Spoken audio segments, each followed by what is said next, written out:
Hello and welcome back to my channel. I know it has been a hot minute since I have been on, and for those of you who know me that are looking at my makeup, you're like, uh-oh, we're gonna have a serious conversation. She's put on the neutral tones. Yeah, we are. We're gonna sit here and you're gonna listen to me plead with all those people that are not taking this virus seriously that it's a problem, that you're not just putting yourself in danger, but you are putting others in danger. And you think that, hey, a quick run out to Lowe's or a quick run to the beach, what harm am I doing? I'm young and it's not gonna hurt me. Okay, let me start with it may not. You may never catch this virus. To be honest, there's a possibility that very few of you will catch this virus. There's a huger possibility that more of you will catch this virus than you realize. It is highly contagious. It is like 3 to 10 times more contagious than the flu, with a death rate that is higher than the flu. This is not the flu. This is not something that my mom can just go take a Z-Pack for, which I know they're touting the Z-Pack might work, but there's no proof for it yet, and it also causes heart things, and you have to take another medicine, and we'll get into that later. This is not something you can just take medicine for and be fine. And when my mom gets something like a simple cold, she has to take a crap ton of medicine. She is an asthmatic. She has heart and kidney problems. She has told me that if it comes down to it and she does catch this virus, she doesn't even want to go on a ventilator because she does not think that it will do her any good. And I'm guessing she would rather give it to someone who she thinks it could help, which is extremely hard for me to hear. I'm very close with my mother. I love my mother. And that's just one of the many people in my life that you're going out and you're experimenting and you're spreading this virus could kill. I do the grocery shopping for my mom. I try to keep her in the house as much as possible. My husband is immunocompromised. He has an autoimmune disease. I have something on my mouth. He has an autoimmune disease that requires him every 2 months to take a medication that suppresses his entire immune system. So my husband catches this, he's not going to have the ability, he already is not going to have the ability to fight it off because it's something he hasn't seen before, but he's also not going to have the ability to fight it off because his immune system is being suppressed by a drug that keeps him alive. So my husband's 32. He's a freaking baby in the world of things. He's 32. He is the love of my life. He is the most important person in the world to me. And when you go out and you act like this virus doesn't affect you, you're slapping people like me in the face.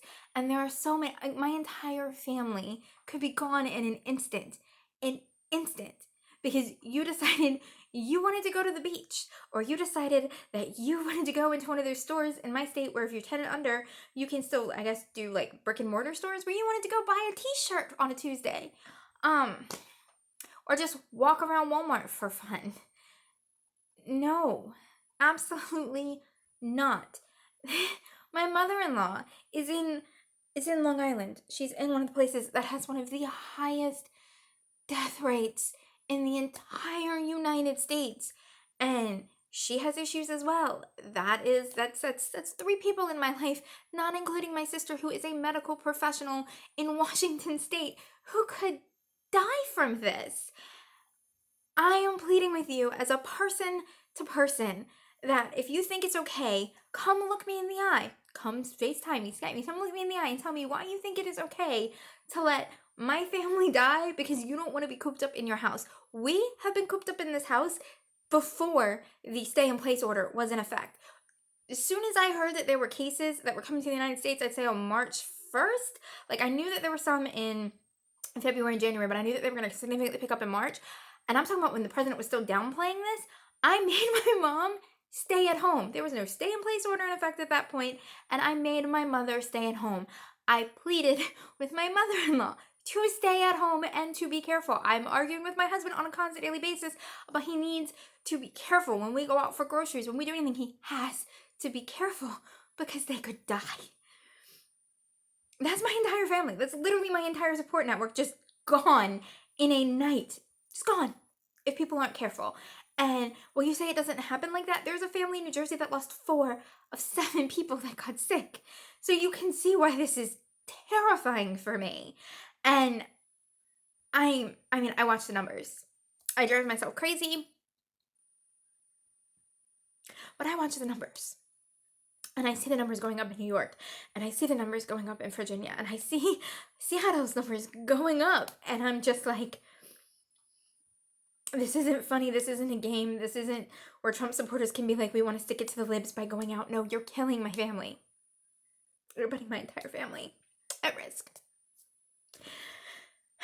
And yes, this is an emotional video for me because I love them. I love them all very, very much. And I can't imagine my life without a single one of them. Are you expecting me when you say that it's just 1% of the population? Do you want to look me in the eye and tell me that 1% of the population, which is my family, is not worth saving? That my husband, 32, my sister, 33, she's 2 years older than me, so she's 33, are not worth it to you? That my mother is not worth it to you? Come look me in the eye and tell me that my family's not worth it to you, because I'm fighting for them. I'm fighting for your family members, because I'm sure there are family members that you don't even think about when you do this. I don't know what to say on that other than the fact that I'm getting a little bit emotional, because they're my family, and I love them, and I am pleading with you to just suck it up and stay at home. It's not fun. It's boring. I get it. I'm running out of things to watch on TV. I am reading a lot of books, but I'm staying at home, and I have been staying at home for 2 weeks longer than most of you have. But places where the stay-in-order effects are followed, the numbers are balancing out. Places where the stay-in-order numbers are not being followed, the numbers are skyrocketing. So we don't have enough tests. We can't isolate people that are sick. So if we can't do that, the best thing we can do for everybody is to just stay home. That's just my video from me to you. Yeah. That was a little bit emotionally charged, not like my normal stuff, but what can I say? All I'm asking you to do is please don't kill my family. Alright guys, I will see you for happier videos in just a little bit.